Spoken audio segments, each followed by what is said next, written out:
आकाशवाणी इम्फाल मोरांगथेम इबेहाइबिना पाउ पाजरी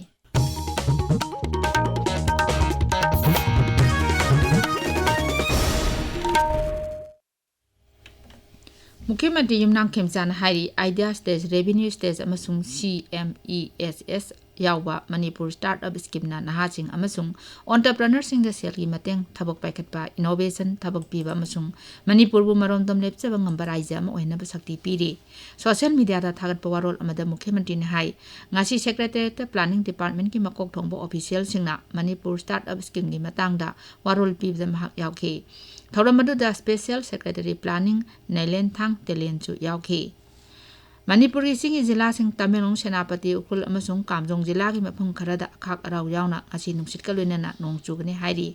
India met department Imphal centre न थोप चेरोल अमन हाई लाक्लिबा निमित इनी दसु सेनापति जिरीबाम नोने चुचामपुर अमसुंग फेरजोल जिला दा अखाक अराव यावना नोंग चुगनी नेशनल हाईवे इम्फाल जिरीबाम लंबी दा ngasi गाड़ी चाम यांखै याव अनि सुबा कन्वोय अमसु इम्फालोम दा थोरकले गाड़ी सिंह अदु माल गाड़ी ngaktani मदुगी ममांगदा अयुक अंगनबदा गाड़ी चाम यांखै गी अहानबा कन्वोय अमसु थोरकरे हौजिक जिरीबाम दा टैंकर अहुम अमसुंग माल गाड़ी जनी हुंफु पंदुना लेहौरी केंद्र की नियो अमसुंग रिन्यूएबल मंत्री प्रहलाद जोशी ने हाइरी लैबाक असिदा अनिरक सुबो ओइना इलेक्ट्रिसिटी की दरकार ओइबगी चादा यांखै हेना क्लीन एनर्जी फंगनबा ngamle मंत्री ने हाई था सिगी तरुकता रिन्यूएबल एनर्जी सोर्स ना अपुनबा पावर सप्लाई की चादा यांखै दशमिक अनि फंगनबा ngamke ओइरकलिबा फिबम असिबु भारत की क्लीन एनर्जी इकोसिस्टम की मपांगल कंखतनबा अमसुंग थाजबा याबा हेंगलकलिबा अदुगी खुदमनि हाइकी मंत्री ने हाई प्रधानमंत्री नरेंद्र मोदी की लमजिंग मखादा भारत असे लेप्तना ग्रोथ हेंगलकली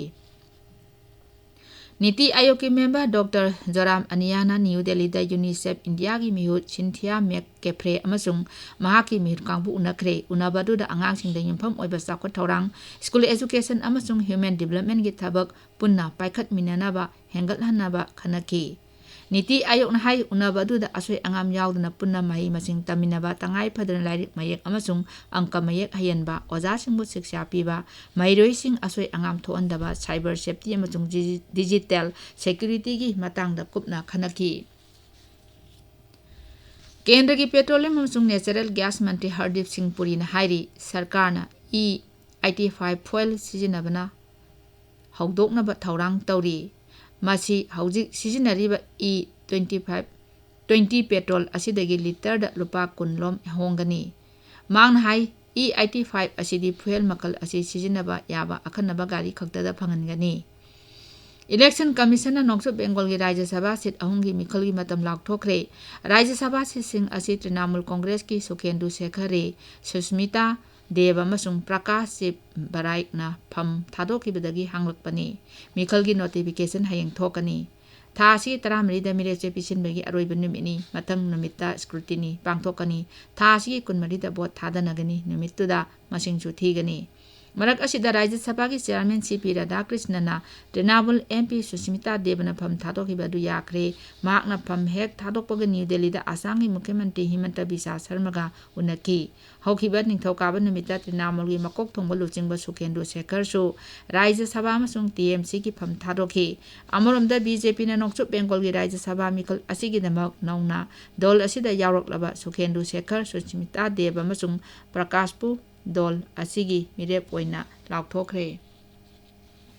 प्रधानमंत्री नरेंद्र मोदी ऑस्ट्रेलिया खोंगचत लोइदुना ngasi न्यूजीलैंड की ऑकलैंड पांखरे मदुगी ममांग दमा की ऑस्ट्रेलिया खोंगचत की अरोइब निमित्ता श्री मोदी ना मेलबोर्न ऑस्ट्रेलिया की विरोधी लुचिंगबा एंगस टेलर को उनकी लुचिंगबा नि नाकल अनि की ओइना ngakse ललोन इतिक शिक्षा इंडो पैसिफिक सिक्योरिटी इन्वेस्टमेंट अमसुंग लेबाक अनि की मिया मरकता लेनबा मरी हेना चेसिल हनबा होटनबदा सौगत पाहायना अमुहना यानकी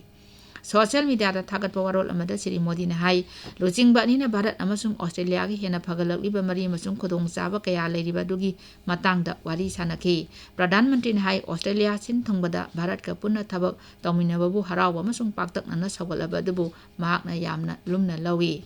भारत अमसुंग न्यूजीलैंड सही असिदा साना खोनबगी मरी थमलकपा सही चाम सुरे 1953 सानबगी खोंगचत हौरखिबो हॉकीना लेबाक अनिबु हेना नक्सिलहली पाउलोइजरे